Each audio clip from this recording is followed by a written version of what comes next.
So my name is Shelby Kruzek. I am the Community Relations Director with Lutheran Social Services of the National Capital Area, or LSS-NCA. In my role, I oversee our volunteer and donations programs, including our Good Neighbor Partner program.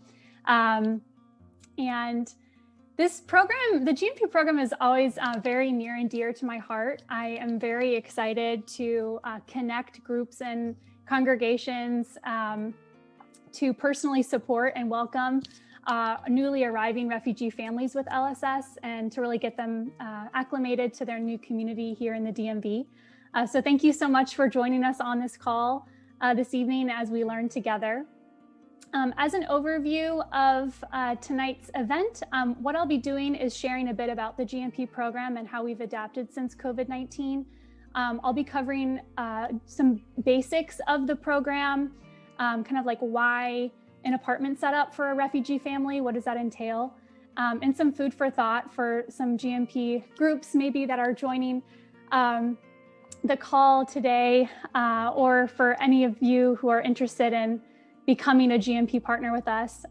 Then we'll have the privilege of hearing from a few guest speakers representing groups who we consider level 3 GNPs and who have boots on the ground experience with apartment setups. So they include Dale Manti and Kathy Tobias from Good Neighbors Capitol Hill, Good Neighbors Capitol Hill, and Sonia Weisberg from Edlavich DC Jewish Community Center.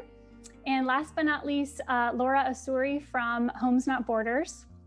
So welcome our guest speakers, and thanks for attending to share your experience with everyone. So before we jump in, just a few housekeeping updates.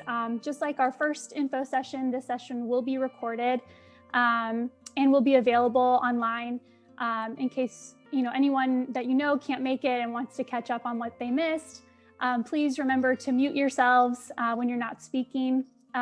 Please save your questions for the end. We will have a Q&A session at the end, but you're welcome to use the chat box if you have any questions, and we'll make sure that we answer them at the very end. And yeah, so based on our RSVPs for this event, it looks like some of you are GNP pros and wanting to learn more and stay involved, so thank you. And then there's a few of you who are brand new and ready to learn, so we're thankful that you're on the call tonight. So as a resettlement agency, what kinds of services does LSS provide to newly arrived refugee families? So most refugee families are eligible for what we call reception and placement services. So the reception and placement program is 3 months long. So in those 90 days of what we call RNP, reception and placement, clients are paired up with a case manager who finds housing for the family, provides an apartment setup, a culturally appropriate meal, and groceries, helps the family enroll in government benefits, helps the kids enroll in school, parents and adults in the family enroll in ESL if needed. It also involves a cultural orientation and other types of support. As part of the RNP program, every client is eligible for a little over $1,200, which often goes directly towards rent and basic needs. And if not provided through donations or through a GNP partner, home furnishings, so furniture and home supplies. So that money tends to be used up pretty quickly. And that's a one-time kind of amount of money for each member of the family. So after these 3 months are up, clients can receive employment services through LSS for up to 5 years through our state employment services programs. This involves working with a job developer on the job search, resume and interview prep, adjustment to the US workforce, sometimes recertification and vocational training opportunities. And clients can also access support like navigating the healthcare system and adjusting to the public school system through other staff members with our resettlement teams. So how does the GNP program fit into this? Good Neighbor Partners is our co-sponsorship program where a group of people, such as a congregation or a small group or organization, or even a group of family and friends who want to kind of do this together, they're matched as a co-sponsor with a newly arrived refugee family to provide tangible and relational support. So this is tremendously valuable, not just because it kind of takes the load off of the case manager to provide all of these services, but we really believe that it takes a village to really welcome a refugee family and really help with their goals of self-sufficiency and integration. And we know that the GNP program is a really it's a great way as a community-based way to really make that happen. So what we call level 2, which is 6 months of adjustment support, and level 1, which is 1 year of support, really plugs into that case management piece that I was describing earlier, in really supplementing the case management support provided to that family. So that could be helping with English conversation practice, assistance with the job search, helping kids and their parents find the local library and get a library card. So really, in addition to being their friends, GNPs can serve as mentors and advocates in helping families kind of navigate their new community and really provide a sense of community and support, a foundation for support for their journey here in the US and in their local community. But this evening, what we'll be focusing on is the apartment setup piece at the very beginning, which is also a standalone option for GNP support. It's what we call level 3. And according to federal funding guidelines, the RNP program requires a certain list of items to be in the apartment when a new family arrives. So this includes beds, mattresses, a couch, certain pieces of furniture like a kitchen table and nightstands, linens, kitchen supplies, toiletries, and other standard home supply items. As part of the home supply, or as part of the home setup, a GNP will collect or purchase all of these items and assemble them in the refugee family's home before they arrive. When COVID hit, this was a bit challenging to navigate because we still had families arriving, and understandably, this was almost an impossible commitment for groups, considering health guidelines and social distancing. And so we were able to, and also just the consequences of the pandemic in terms of resources, and so we totally, we know that this has been a challenging process and year for everyone. So we were able to adapt the program so that GNPs can still set up an apartment while still following health guidelines and staying safe. So groups can choose to do a shopping spree, which involves online purchases and home deliveries of items to a family's home. And we've also helped groups do fundraisers with their community and group to offset the cost of home supplies. But for groups who are interested in doing a setup in person and while staying safe, our guest speakers will be sharing a little bit about their experience, because they have been able to engage in home setups during COVID-19. And I also want to mention that we understand the home setup can be a big commitment, especially for smaller groups or groups with limited resources. And so we are encouraging groups to consider teaming up together. So if that's a congregation teaming up with another congregation in their area, we've seen congregations team up across faiths and denominations, which we love. And you'd also be welcome to provide just home supplies, towards an apartment setup, and we can help source the larger furniture items through other donations in the community. We encourage creativity, and we can be flexible with the capacity that your group or congregation has. And lastly, if you are looking for a way to support multiple families, you'd be welcome to sign up to purchase, for example, just beds and mattresses for an X number of families. We've had this done recently by a synagogue and a church in Maryland. They teamed up and they were able to provide, I don't know the exact number, but I know it was, I think, at least 5 different families, all of the beds and mattresses for them, which is a huge,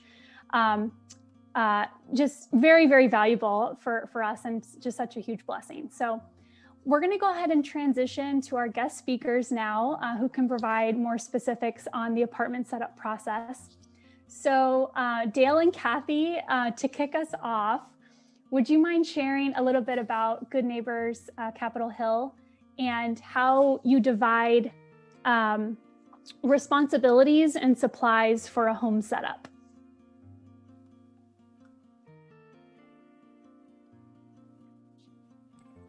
I was just going to start with an overview. Dale knows a lot of the detail and as the dynamo really behind this, but we are a coalition of 8 congregations on Capitol Hill who just decided to work together on this, including Lutherans, Episcopalians, Methodists, Jewish, Mormon, Catholic. I mean, it's a whole group of people. And so the way we approached it from the beginning really was to have teams of people from the different congregations do different parts of it. So Reformation does the heavy lifting, big furniture, and Dale can tell you more about how that works. And one of the congregations does linens, another one does the kitchen supplies, the Jewish congregation does food for 2 weeks, and someone else does cleaning supplies. And then there are a lot of miscellaneous things like toys for children and clothing and special needs that might vary from place to place. But those 5 or 6 different categories seem to cover most things. During COVID, at first we didn't do it for a little while because we weren't sure how to manage it. But then we thought if we were doing it by groups, the groups could do it safely with masks and distancing among themselves, and if we scheduled it so that they were there at different times. That's one way we managed that. We have also, Dale has organized to get one of the women from one of the families that came early to make masks, which we pay for at $10 each for the new families that are arriving. So we're trying to help them too. What else was I going to say about, Dale, I don't know if you want to jump in here. Well, I guess I would say that to just put a number on it, we are about to start our 56th apartment. And I got to tell you, that is just one heck of a lot of sofas. And, we started out with good intention and a little bit of chaos, but of good nature. And it took us a while to kind of get that, if we subdivide it into, if one community does the kitchens, then we don't all have to be looking for microwaves and dinner plates. And anyway, so we kind of have evolved into this relationship that has really been marvelous. And pre-COVID, part of what happened is, many of us, worship in faith communities blocks from each other and kind of don't know each other because they're Episcopals or Methodists and we're Lutheran. And it turns out, we have so much in common that one of the really important benefits, and certainly is a stressor in COVID times where you can't make a kind of interpersonal contact amongst communities, is that we've developed these really strong and supportive friendships across faith lines, which I think has been powerful. But saying that, we started out with, we kind of we're probably the linchpin for getting it going when our choir was on a concert tour in Germany, and the church we were singing with, well, it turns out as we stayed with many of these members, this is like 5 years ago, that we learned that their congregation was really actively supporting refugees. So we said, gosh, we could do that.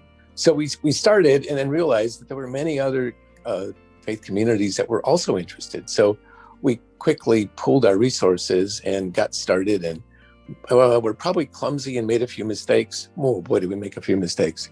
We still make a few, but we kind of got it down. We start with a list of things that are kind of State Department required for an apartment setup. And then we add to that with but wait, many of the people we work with are kind of a unique subset of refugees in that, for whatever reason, we are of the 57 families, all but 2 have been from Afghanistan. So on one hand, that makes it, you kind of get the drift of how to recognize the cultural sensitivities. But the other is that, Judeo-Christian communities have this sort of distance from Muslims. And so we've had to kind of learn amongst ourselves, some of the subtleties, like we get halal food, and we don't use artwork that has images of people in it, just cultural norms that we didn't really know about beforehand.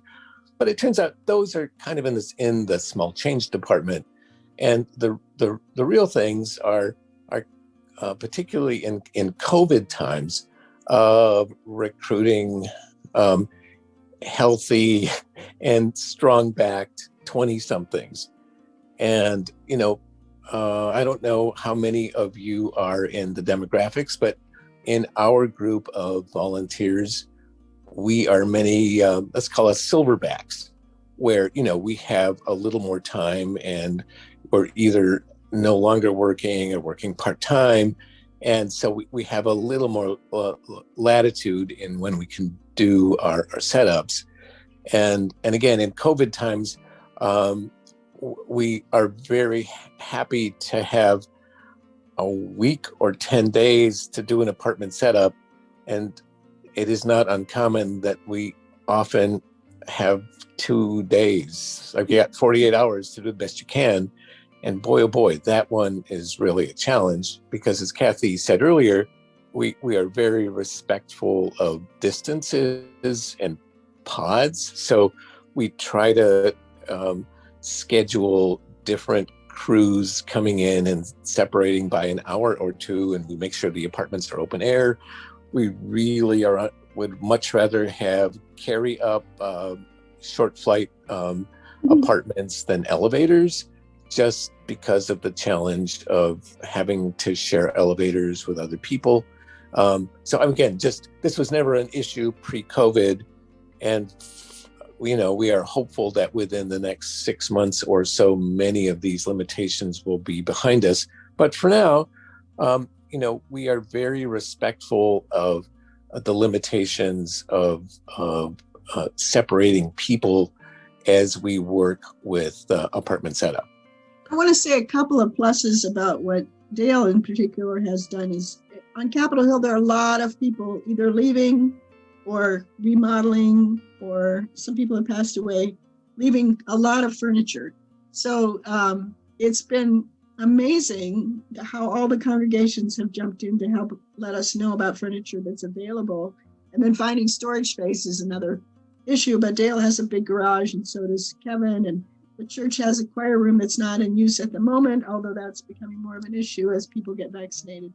So storage is a bit of an issue, but there's always plenty of furniture, and there's a lot of things are available for free. So I think Dale calculated that thrift store prices, we probably use $8,500 worth of things that we don't have to pay for every apartment. And the other thing is that we have a partnership with some groups like Community Forklift and Goodwill to help us with the items that they probably are having trouble getting rid of, or because they have a good heart and they want to help contribute to. So we've found a lot of things that way that we don't have to pay for. And then we do have fundraisers so that when there are gaps that we have to fill, we have a way of filling them. And just to put a number on it, we calculate about $1,000 total out of pocket for each apartment setup. as Kathy said, not the full retail or even Walmart value, but the thrift store value of the materials that we gather that are donated are about $8,500. And the average family size is 7 people. We've had as many as 11 and as few as 2. But the average family size is 5. And so, yeah.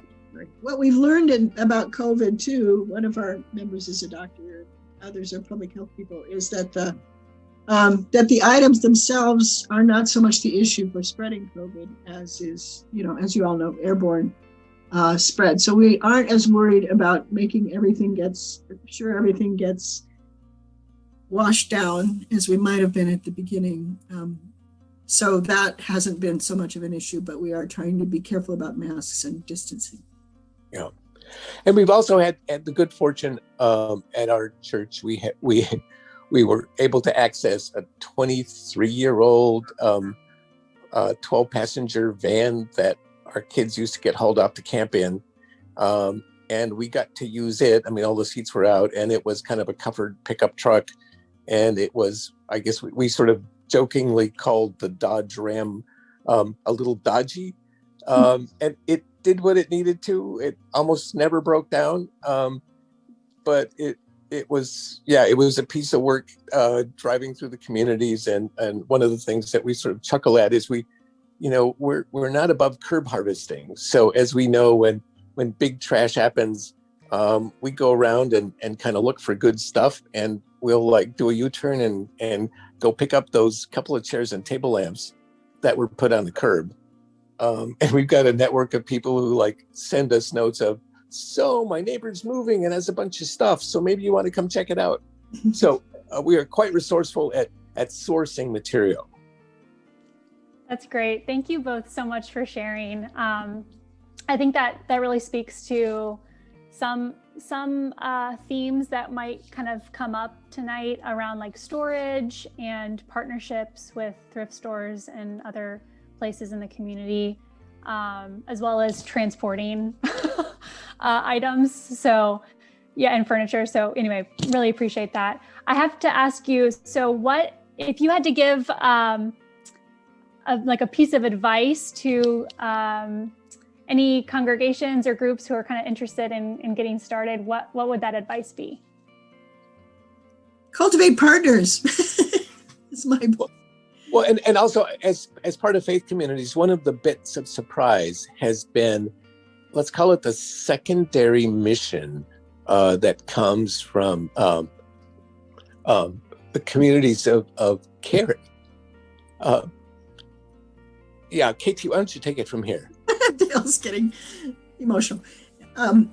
Just that there are a lot of people in our communities that need to find a place for things. And so it helps them as well. It helps the donors as well as the recipients. So we try to be sensitive and also responsive as much as we can. Just to put it out there, we've had like suicidal kids who have apartments full of good furniture, and parents go what do we do with this? So we reach out, and you do it sensitively, and you don't do what I'm doing. You try to be upfront about it and go we're part of a faith community, and we're supportive, and we can take some time, and how can we help you out? Thank you, Dale. Yeah, and thank you, Kathy. I think that really speaks to the fact that it's not just about serving refugee families. It's also about our neighbors and other members of our community, and how we can recycle furniture and shop local in an alternative way, keep things local and keep things inside the community. So yeah, we just really appreciate you guys sharing. Thank you. To transition to Sonia, unless you guys have any other things to share, we'll have some time a little bit towards the end. Okay. Cool. Sounds good. So to transition to Sonia, could you share a little bit about EDC JCC and what resources or best practices your volunteer groups have found helpful when organizing a home setup, especially during COVID? Definitely. Thank you so much for having me. Shelby and Dana are going to roll their eyes, but I can't resist telling my story because I came to the United States on a refugee visa in 1990 from the former Soviet Union.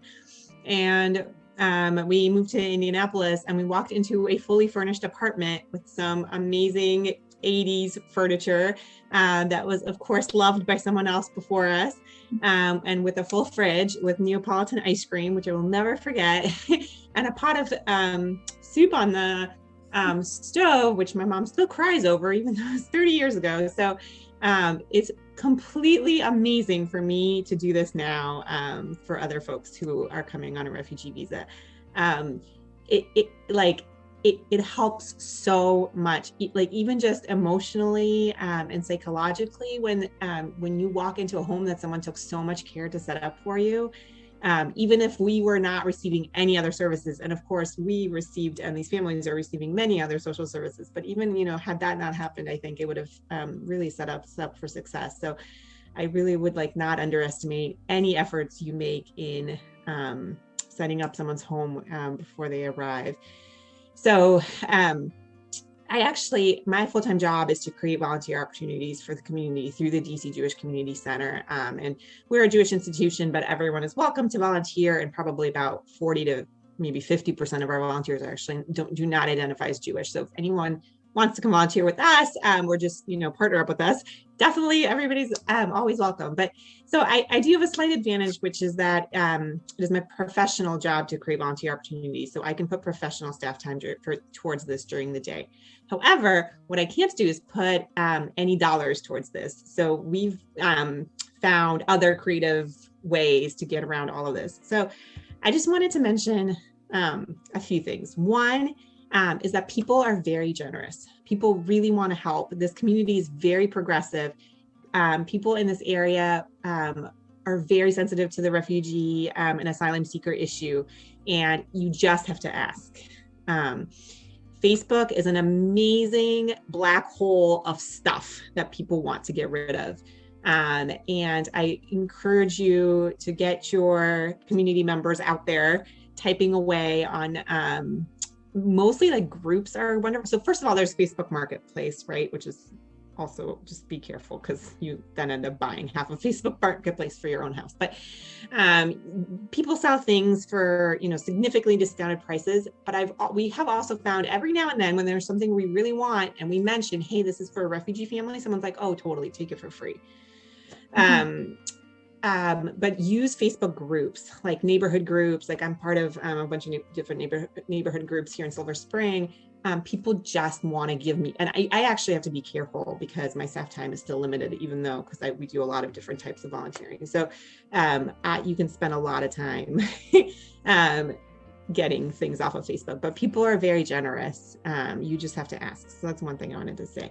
Another thing I wanted to say is we're a much smaller operation. Unlike Kathy and Dale, we do only about 2 of these a year. And that's because we don't have the breadth of financial resources, and our volunteer base, although it's large, people do a whole range of different volunteer things. And so for us, this is one of many, many, many different volunteer programs. But we always start, we start about a month early. And so we essentially create the entire setup until we hear that a family that, can match that, whatever, we have some parameters. They can't be in Leesburg, for example. A lot of our folks don't drive because they're DC based, whatever.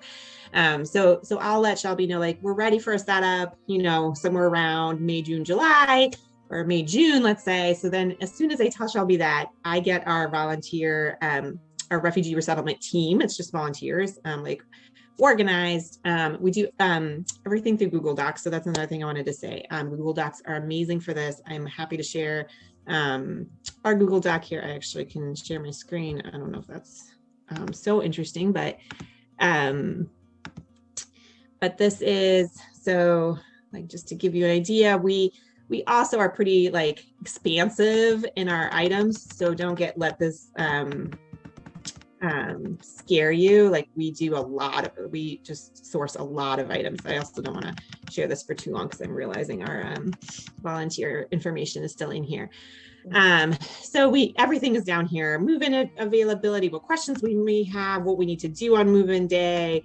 If there's children, I keep that tab separate because there's not always little children, so you're sourcing a little bit different things. So definitely use Google Docs. I think is really, really helpful.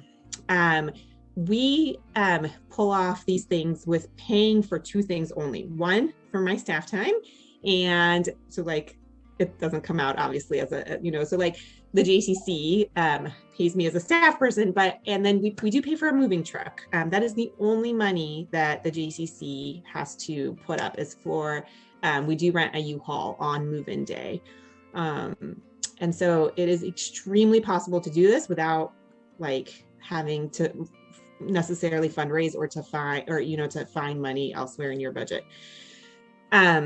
I encourage you to also find different ways to engage your constituents. So many of our constituents are interested in contributing financially, which is buying the items. So like they will go in and buy, all the toiletries or, all the kitchen things or whatever.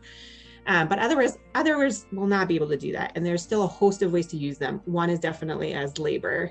So on move-in day. And some of these folks will double up. They'll want to buy stuff. And of course, they're going to want to set up the apartment.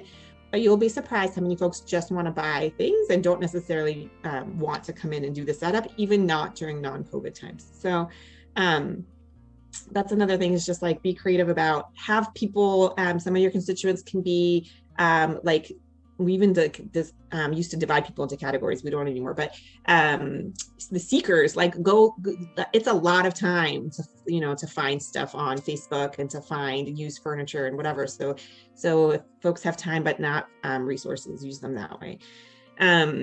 Another thing I will say is gift cards are extremely helpful. If you don't want to have people give cash, because like for us, we're a 501c3, our auditors wouldn't want us to like handle cash. Like if someone wants to give financially, not buy an item, but just give financially, they're going to have to give to the JCC's, big pool. And then I have to like get that money out.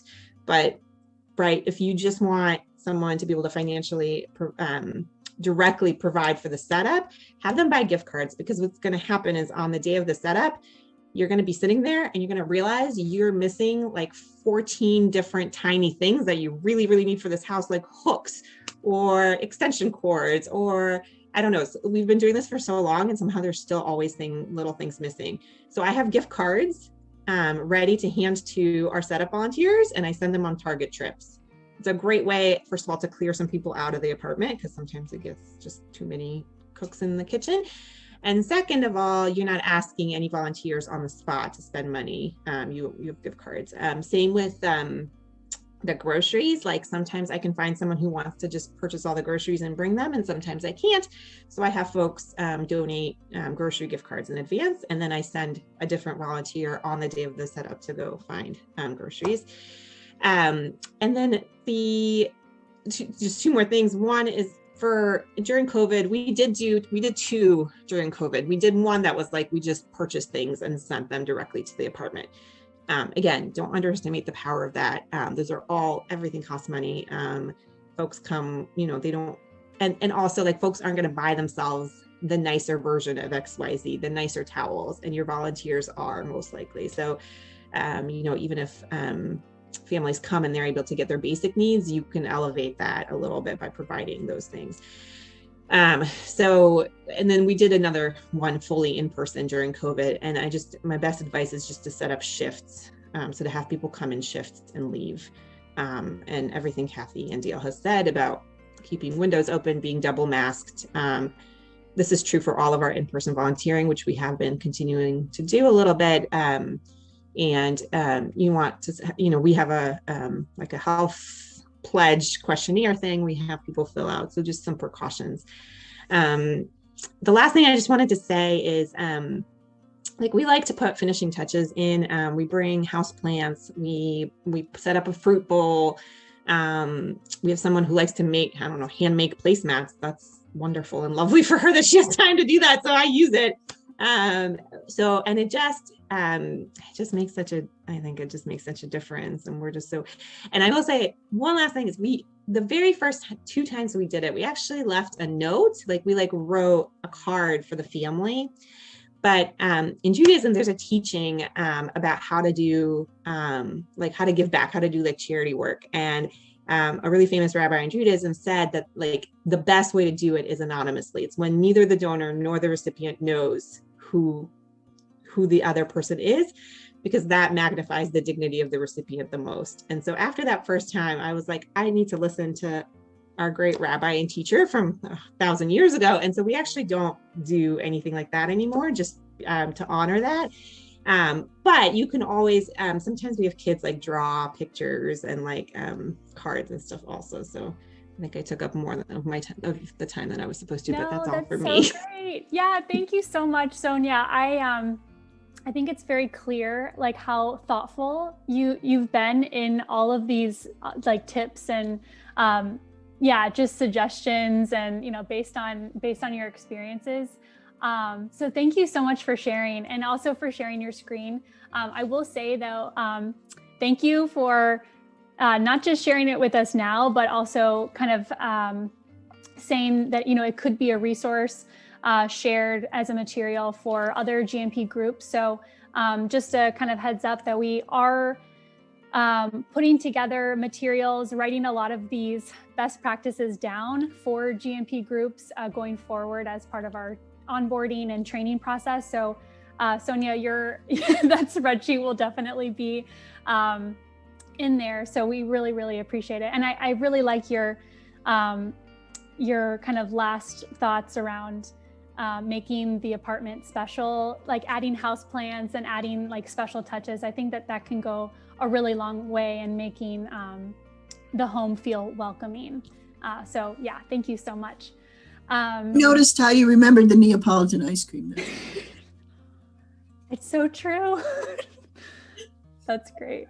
For a Soviet child, just walk in and see a bucket of this huge of 3 different kinds of ice creams. You just don't, that's not a thing. You don't forget that. Yeah. That's great. Cool. So we will transition to Laura now. Would you mind sharing a little bit about Homes Not Borders and how you mobilize volunteers to engage in home setups, especially during COVID? Yeah, and we have Nick here too, who's there, labeled Nick, who's going to talk as well from Homes Not Borders.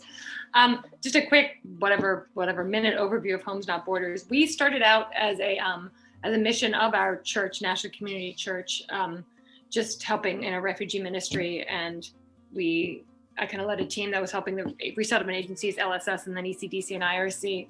And we learned the greatest need was this, this third tier, whatever shall be, it's identified LSS, just home setups is kind of what we called it. And so we started kind of doing that, here and there, and kind of provided all the extra items Kathy and Sonia have talked about. And then we eventually, this was back 4 years ago, and by the end of 2017, I guess we were kind of doing everything from, the couch to the forks to the toys and all that stuff. And then we kind of were with NCC until mid 2019, and then spun off into our own nonprofit, Homes Not Borders. And then in 2019, pre-COVID, we did about, I think that year it was 87 setups. I just looked at the numbers for all 3 of the organizations. And then 2020 with COVID, we kind of kept going because me and Nick, and we have a few other key volunteers that were just like, okay, we're going to do this. And so we did 42, I think, in 2020, even though, resettlement numbers dropped off flat. By the end, there was nobody coming in, as Shelby knows. But yeah, so we helped where we can. So I think we have and we have no COVID cases, by the way. So it's knock on wood from the 8 volunteers we kept recruiting. So that's kind of where we're at now. We've actually, just on a side note, if anybody works with a family, we are, it does a longer term GNP partnership. We do employment assistant now. We do a career mentoring because we've had so many SIVs come in that have, advanced degrees and fluent in English, but also we're incorporating 2, which you guys can use. We're doing kind of artisan empowerment, and we're using the refugees and SIVs we know to create home goods that we then use in setups, and that you guys can use in setups. We have a lady making table runners, somebody making pillow coverings. We're gonna have a guy make, who's helping with some carpentry items like coffee tables and stuff too. So if you ever need anything, I can let you know. But yeah, so we got a pretty good system down, as we've done many. So I'm gonna screen share now. And Nick, you can speak up with, I'm just gonna share my, let's share my desktop is dangerous. Sorry, where'd it go? Yeah, set a protocol, I'll just share that. That is not set up protocol. Do you see set up protocol? What do you guys, Nick, what do you see? Yeah, I see it. Okay, oh, there we go, okay. Okay, so Nick, do you wanna start, I guess, kind of with the before you set up those kind of things? Once you go through the setup tips, so we'll go quickly through these.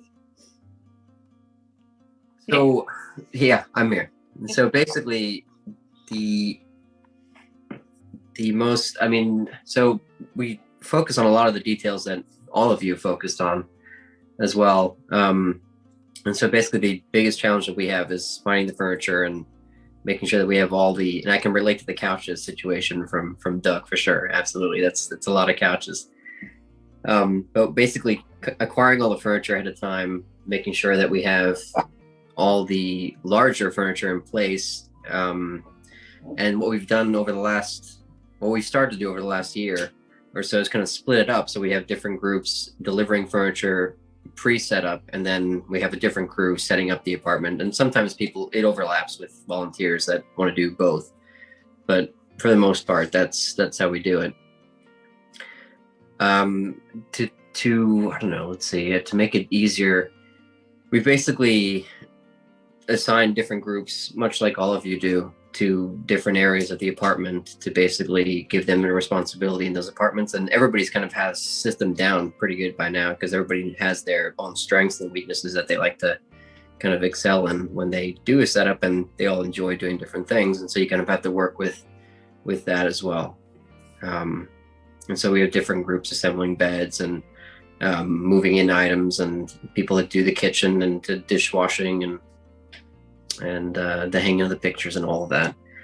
And one of the major tips that we've been using over the last, especially during COVID, is pre-washing the dishes. And we've had great volunteers that have offered to do that, and then bringing in the clean dishes and just basically placing them in the apartments, you know, so they're ready to go, and then we can move in and out pretty quickly. Yeah, and just I don't mean to, are you? But one thing I didn't put on here that I actually added on the document before I PDF'd it while you guys were talking is that one thing that we really need to,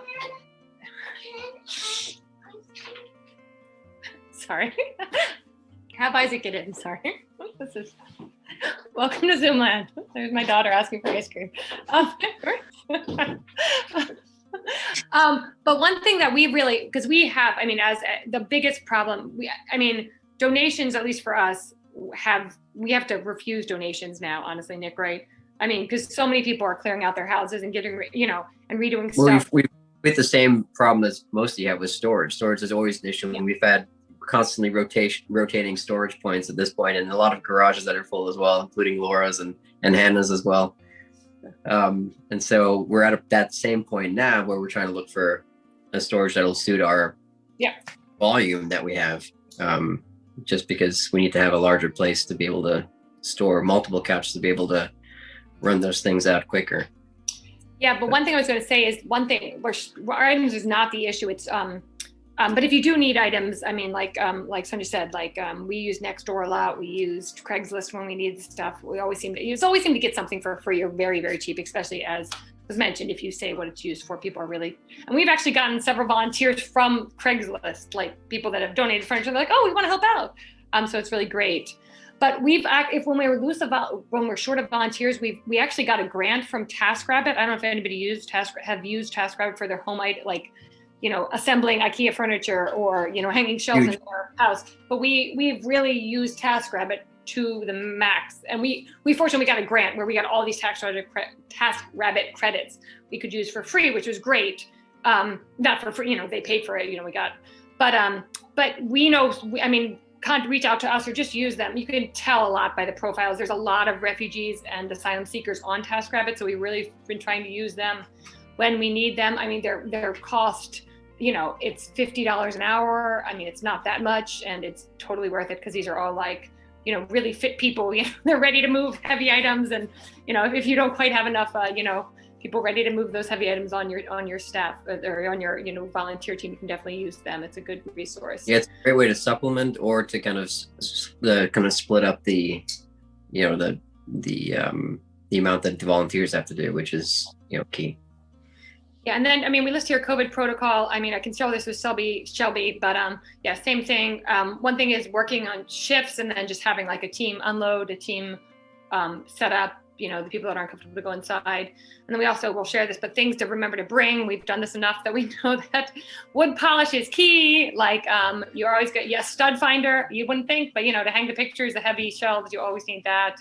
And then also it's just nice to bring your own dish soap and toilet paper, which we don't do enough, but like it always feels weird to open their toilet paper and use a roll rather than just leaving it sealed up and everything like that. So yeah, so I just, hold on, let me just share one other thing.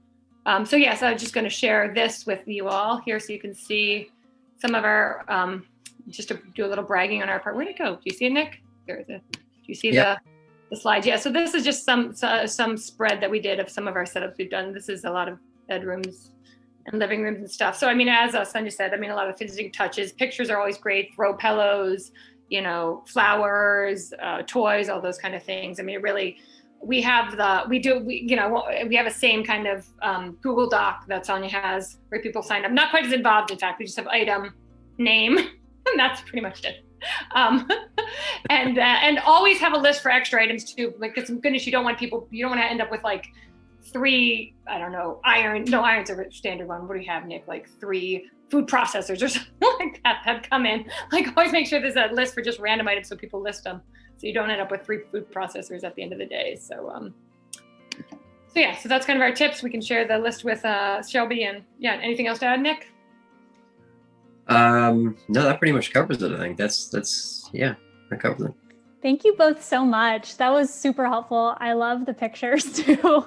I feel like we're getting some chats about how beautiful they are. Love it. Thank you guys so much. So we're going to transition to Q&A. So for everyone on the call, feel free to unmute yourself if you have a question for any of our guest speakers, maybe in particular or individually, or just all of them together. Feel free to unmute yourself and ask a question. You're also welcome to use the chat and we can read out the question to our guest speakers.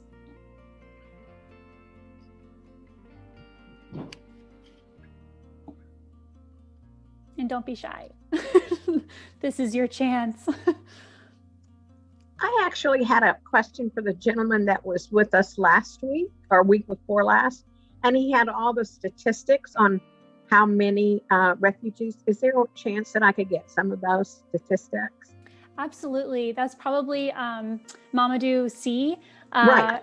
Yes, absolutely. And he was here a few minutes ago now. Oh, okay. Yeah. So we can definitely follow up with you on those statistics. Okay.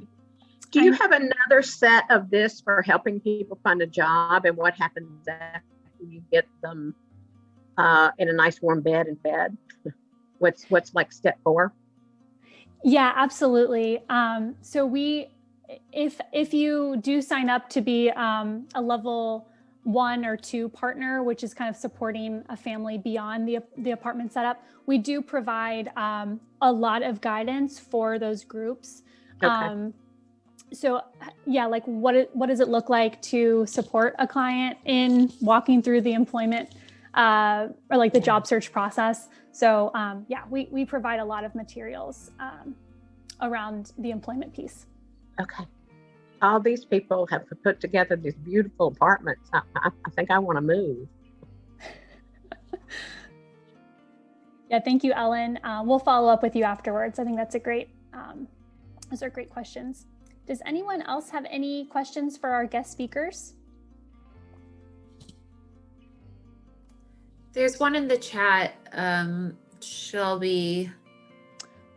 Oh yeah, thank you. Adrian, can you talk more about the ways to manage storage of furniture? Dale could maybe offer our experience. We have, because we live in most of our, like 90% of our furniture comes from probably a 2 square mile area on Capitol Hill. Many of the donations are made possible because people can drop them by our church where there's an elevator. And we've had the good graces of being able to like store much of the furniture in interim in the church, and we'll move it out to a remote garage, my garage or another guy's garage if we need to. But I think that's critical, because if you're working with an all volunteer group, if you have to add a half hour each way to go drop it off someplace in interim, it's a real pain. So I think having accessibility to the donor community, where there can be interim storage, and on a good day, what we really, really like is when there is an estate or when someone is moving away and they're going to put their house on the market in a month, so you've got that much time. You get photos of everything up front, so you can, and measurements, so you can see it, because you don't want to move it more than once if you don't have to. So we love to work with donors who can hold it till we need to move it to an apartment. So it's a one and done. COVID especially is, when it's really hard to get, if you're masked and you're going up 4 flights of stairs carrying a sofa, it's not a great situation. So that's been a real challenge. And something else that we have done is we've recruited some of our younger refugee folks to be our movers when we can't take care of things. So that, 2 burly 20, 30 somethings will do the heavy lifting, and a couple of us will kind of do the lighter stuff. And we can both, and because we provide the van, it's $20 an hour, which is a pretty good deal for them. And compared to the $50 an hour fee for hiring it out, it works for us.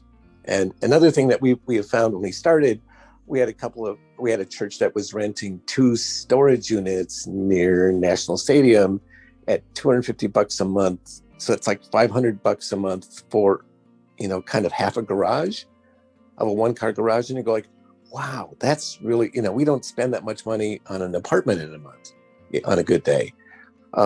So I think having a couple of 2- and 3-car garages in the volunteer corps, as well as like a church basement with an elevator, has really been helpful.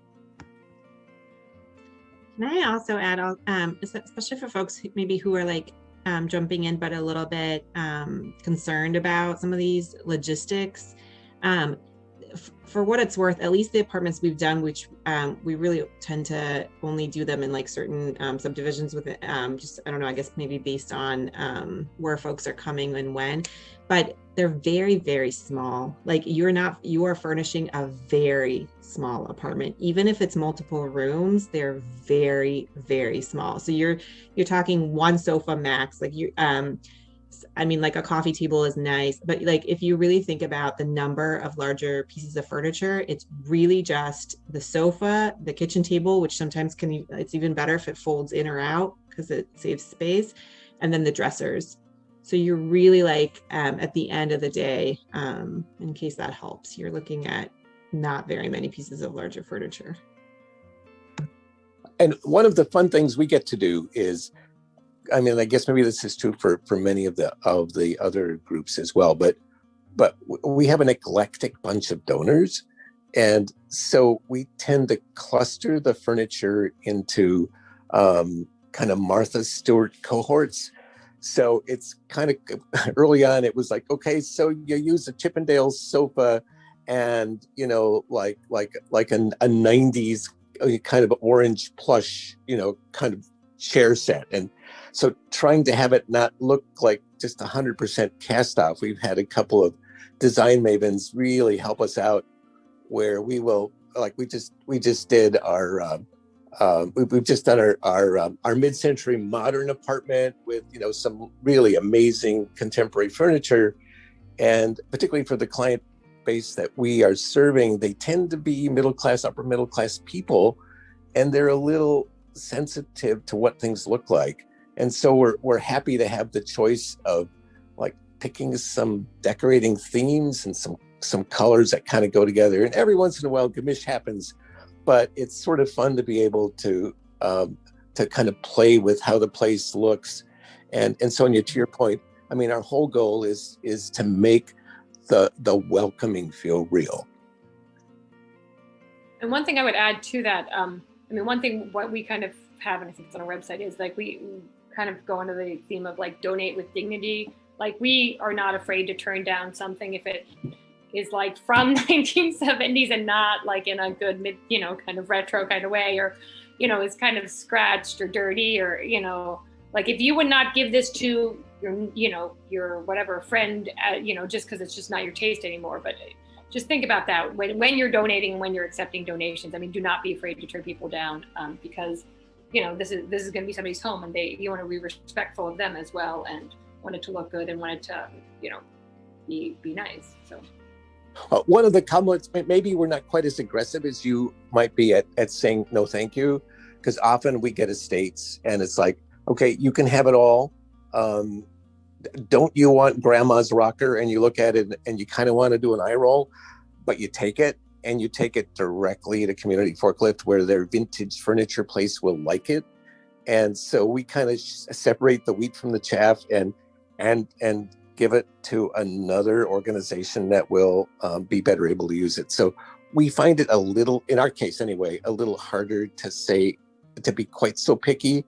I mean, we don't take junk, but sometimes, like really it's a lovely Art Nouveau 1911 piece, but it's really uncomfortable, but we like all the rest of it. So we'll move those off to another site. So we kind of suck it up, and, maybe we should say no, but because of how we end up having to clear out a whole household, we have another network to distribute it to. Nick's the same way, actually. He takes all sorts of charities. Yeah, in the same position. It's hard to say no sometimes because the people they're so generous in what they're giving, and so you can't always reject the things they give. But we've given a lot to the thrift store as well, and Dale has really mastered the art of unscratching and denting furniture with various colors of brown Sharpies and things. So. Thank you guys so much. That's those are really, really helpful pieces of advice and encouragement around, just donations. And so I think for the sake of time, we're gonna go ahead and wrap up. So just another reminder that we are in the middle of compiling best practices, putting all of everyone's words tonight on paper, so that we can, be able to provide more written guidance to GNP partners as they are being onboarded in this program. So once a GNP partner signs up through our interest form, and kind of takes that next step to say, yes, we want to be a GNP, you would get access to our GNP resources and training folder, which would have these materials as we're continuing to build them out. So thank you guys again. I do want to add or put on your radar, I guess, about an upcoming event. We have the RCUSA Advocacy Days, which are coming up next month. So we're encouraging faith leaders and community partners to consider joining us in participating through legislative visits with members of Congress. It's a really important way to make your voice heard in supporting just having our communities and our country be a welcoming place for refugees. So our LSS will be hosting an advocacy training event on April 15th. You can visit our website for more information. We'll also send out a follow-up email to everyone on this call with details to join that event. And yeah, I think that's it for this evening. I want to say thanks again to our guest speakers for joining us and sharing about their experiences and advice. For anyone who is interested in learning more, giving, or taking the next step in becoming a GNP, you can visit our website at lssnca.org. You can email us at gnp@lssnca.org. And we look forward to being in touch with you. And thanks again for joining, and we hope you have a great evening.